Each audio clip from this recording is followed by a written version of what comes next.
අයිබෝන් නොමක තුලයින එසගේ school dip චරලගෙන් ගෙන Git ලෙස සිරිසගේ 18 වෙනි වීඩියෝත් එක්ක ඔය දැකලා ඇති අහලදි සමහරකට GitHub එකේ තියෙන වැදගත්ම දේවල් වලින් එකක් තමයි මේ ක්ලෝනින් කියලා කියන්නේ. ක්ලෝන් කරනවා කියන්නේ මොකද්ද සහ මේක වැඩ කරන්නේ කොහොමද කියලා මේ ලෙසන් එකේ අපි කතා කරමු. ඉතින් GitHub එකේ අපිට පුළුවන්කම තියෙනවා මම කලින් කිව්ව විදිහට අපිට ප්‍රොජෙක්ට් එක ඕන නම් ඩවුන්ලෝඩ් කරගන්න. අපිට පුළුවන් මේක zip එකක් විදිහට ඩවුන්ලෝඩ් කරගන්න. හැබැයි අපි හිතන්න අපිට අපේම කෝඩ් එක වෙන්න බලන්න සමහරකට කම්පියුටර්ස් දෙකක් පාවිච්චි කරන කෙනෙක් නම් ඔයාලට සමහරකට තවත් එක කම්පියුටර් එකකට මේ කෝඩ් එක ඩවුන්ලෝඩ් කරගන්න ඕනේ වෙන්න පුළුවන්. එහෙම නැත්නම් සමහරකට ඔයාගේ යාළුවෙක්ට නැත්නම් ඔයා වෙන කෙනෙක්ගේ රෙපෝ එකකට ගිහිල්ලා ඔයාලට මේක ඔයාගේ කම්පියුටරේට මේ කෝඩ් එක ඩවුන්ලෝඩ් කරගන්න ඕනේ වෙන්න පුළුවන්. සමහරකට උදාහරණයක් දෙන්න අපි GitHub එකට ගිහිල්ලා අපි වෙන කෙනෙක්ගේ Git repo එකට ගියොත් අපිට පුළුවන්කම තියෙනවා මේක ඩවුන්ලෝඩ් කරගන්න. හැබැයි මේක මීට වඩා කරන්න හොඳ ක්‍රමයක් තියෙනවා. ඒක තමයි මේක ක්ලෝනින් කියලා කියන්නේ. අපි යම්කිසි රෙපොසිටරි එකක් ක්ලෝන් කරද්දී මෙතන විශේෂ දේවල් කිහිපයක් තියෙනවා. එකක් තමයි මේකේ තියෙන ඔක්කොම ෆයිල්ස් ටික ඩවුන්ලෝඩ් වෙනවා. ඒක සාමාන්‍ය දෙයක්. එතනින් එහාට ගියට පස්සේ කමිට් කරපු හිස්ටරි එකත් මේ විදිහට ඩවුන්ලෝඩ් වෙනවා. එහෙම නැත්නම් ක්ලෝන් වෙනවා. මේකත් එක්ක හදිසියවත් අපිට වෙනත් versions වල switch වෙන්න ඕන නම් මේ හැම දෙයකම අපිට කරන්න නිදහස තියෙනවා. ඒ කියන්නේ commit history එක එනවා. ඔයගොල්ලෝ දන්න මේදී commit history එක කියන්නේ මොකක්ද කියලා අපි logs වලින් දැක්කා මේදී. මේ දේවලුත් එක්ක තමයි මේක download වෙන්නේ. ඒවා Git වල configuration එකත් මේ විදිහට ලැබෙනවා. මේ වැඩි කරන්න ඔයාලට කරන්න තියෙන්නේ ඔයාගේ හැරි නැත්නම් වෙන public තියෙන repo එකකට ගිහිල්ලා ඔයාලට නම් මෙතනින් link එක copy කරගන්න පුළුවන්. නැත්නම් මේ code කියන එකනොත් ඔයාලට පුළුවන් මෙතනනොත් මේ HTTPS කියන එක යටතේ තියෙන මේ link එක copy කරගන්න. දැන් ඔයාට කරන්න තියෙන්නේ එක්ක Visual Studio Code එකකින් හරි නැත්නම් ඔයාගේ සාමාන්‍ය terminal එක හරි open කරගන්න එක. මම මෙතන cd dev කියලා මම මගේ development folder එකට යනවා. ඊට පස්සේ මම මේ commands කියන lesson series එක පටන් ගනිද්දිම ඔයගොල්ලෝට එක්ක කතා කරාට මතක ඇති. ඔයා අලුතෙන් එන කෙනෙක් නම් පොඩ්ඩක් ඒ lessons වල refer කරන්න පුළුවන්. ඊට පස්සේ මම කරන්න යන්නේ මෙතන මම යනවා අවසරයක් අපේ git folder එකට cd git. මම මෙතන අලුත් directory එකක් හදන්නම් clone projects කියලා මේක අත්‍යවශ්‍ය නැහැ වාට ඕන නම් desktop එකේ උනත් මේ වැඩේ කරන්න පුළුවන් cd clone projects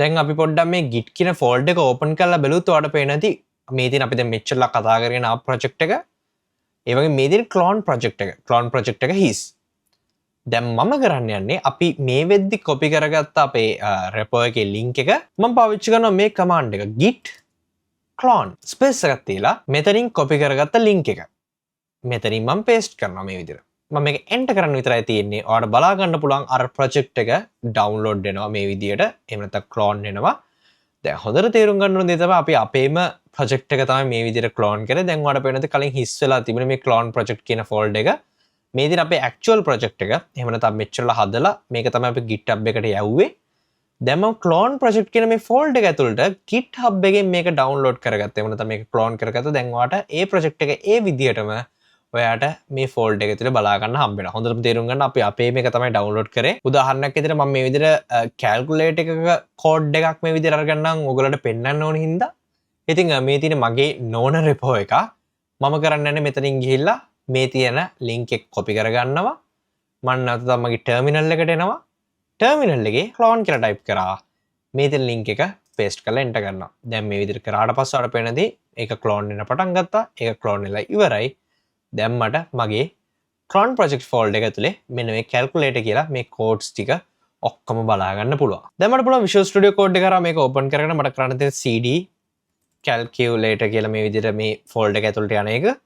දැන් මට තියෙන්නේ code ඩොට් කියලා මේ විදිහට ටයිප් කරන්න. එතකොට ඔයගොල්ලෝ දන්නවා මම කලින් කියපු විදිහටම Visual Studio Code එක කරා මේ project එක මේ විදිහට open වෙනවා.